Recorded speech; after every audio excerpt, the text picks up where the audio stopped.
Hello, my name is Carlina Tapia-Ruano. I'm a licensed lawyer in the law firm of Tapia-Ruano Gunn. Tapia-Ruano Gunn is a law firm in the city of Chicago that has two offices. One is located downtown in the area called the Loop, and the second office is in a neighborhood in Chicago in Logan Square. I have been practicing immigration law for over 30 years, helping individuals who are foreign-born obtain immigration benefits. Today, I'd like to talk to you about a provisional waiver application. This is an application filed with the U.S. Immigration Service by foreign individuals who wish to apply for a visa, but have been physically present in the United States for 1 year or more without authorization at the time of their last departure or a future departure from the United States. Under our current immigration laws, when an individual enters the United States without a visa, or even if they entered the United States with a visa, they remained in the U.S. without authorization for 1 year or more, and then they depart the United States, those individuals will not be able to receive a visa for 10 years as a result of an unlawful presence bar. This obstacle to admission is called the 10-year bar to admission. Now let's discuss who can apply for a provisional waiver. First of all, as I said earlier, a foreign-born person who wishes to apply for a visa but has already been in the United States without permission for a year or more when they depart or when they intend to depart may be subject to a 10-year bar to admission.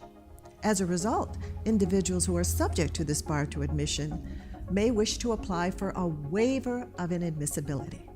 Now, there are two types of waivers of inadmissibility. There's a conventional waiver and there's a provisional waiver. Let's start first with the conventional waivers.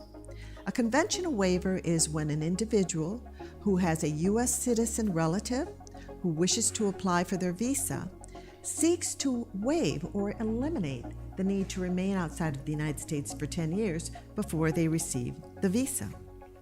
Unfortunately, not everyone who applies for a waiver of inadmissibility is eligible to receive the waiver.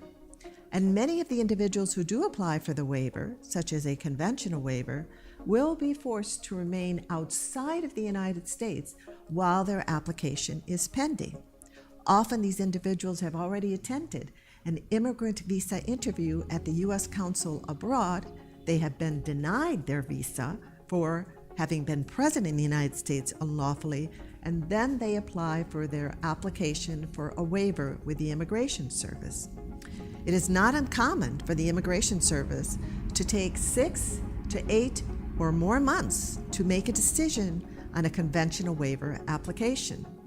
During the time a conventional waiver application is pending, that applicant will be required to remain outside of the United States and wait to receive a decision.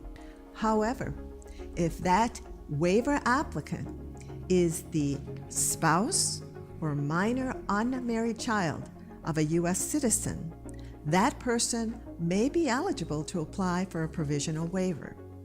Now, provisional waivers are only available to immediate relative visa applicants. Unfortunately, only immediate relative spouses and children are eligible to file for a provisional waiver. If you are an immediate relative parent, you will not qualify to receive a provisional waiver. Now, a person who wishes to file a provisional waiver application will need to complete the immigration form I-601A that is readily available at the Immigration Service website at uscis.gov. The provisional waiver application will need to be completed and signed by the visa applicant. It may not be signed by the U.S. relative. If that provisional waiver application is signed by the U.S. relative instead of the visa applicant, that application will be denied. In addition to the form, you will be required to submit a filing fee in the form of a check or a money order payable to the U.S. Department of Homeland Security. You must also submit photographs, and you will be asked to submit a copy of the approval notice of the relative visa petition. This petition is often known by the form I-130. In addition, you will be required to submit evidence that you have already paid your immigrant visa fees. These are fees that are paid to the National Visa Center, which is an office that works for the benefit of the U.S. Consul abroad.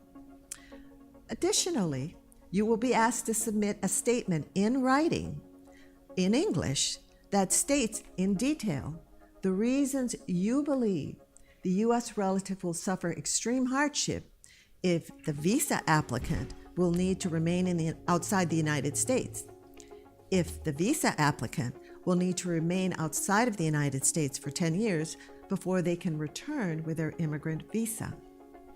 Statements made in this declaration by the relative or visa applicant should be supported with other documentation.